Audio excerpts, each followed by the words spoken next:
Péče o regály. O regály je nutno pečovat stejně jako o cokoliv jiného, co by nám mělo vydržet déle než po dobu záruční lhůty. Pokud máme doma regály v bytě, je údržba mnohem jednodušší. Zde prakticky stačí občas otřít prach a regály pokud možno nevystavovat vlhkým podmínkám.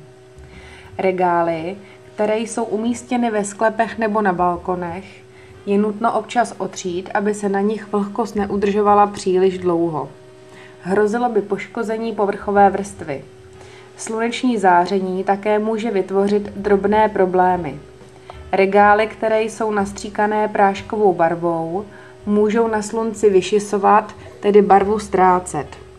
I když toto je jev dlouhodobý, v krátké době by se s barvou nic stát nemělo.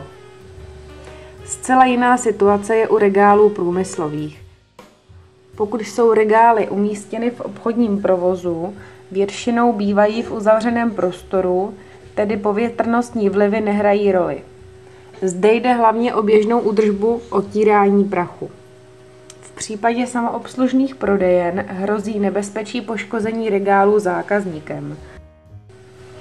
Pokud se police poškrábou, je možnost nechat přestříkat barvu specializovanou firmou. Regály se nesmí přetěžovat přes doporučenou nosnost, protože by hrozilo jejich zhroucení.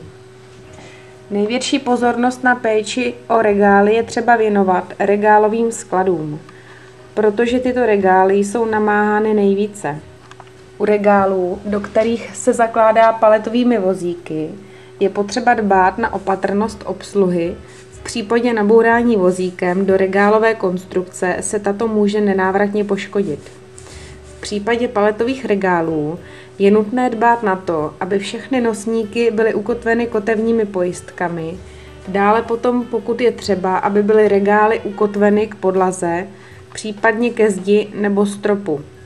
Každá specializovaná firma při montáži regálů doporučí, jestli je třeba je kotvit nebo nikoli. Pokud by skladové regály nebyly dobře ukotveny, hrozí nebezpečí pádu a tedy újmy na zdraví. U všech typů regálů je nutno dbát na dodržování doporučené zátěže, u skladových regálů dvojnásob.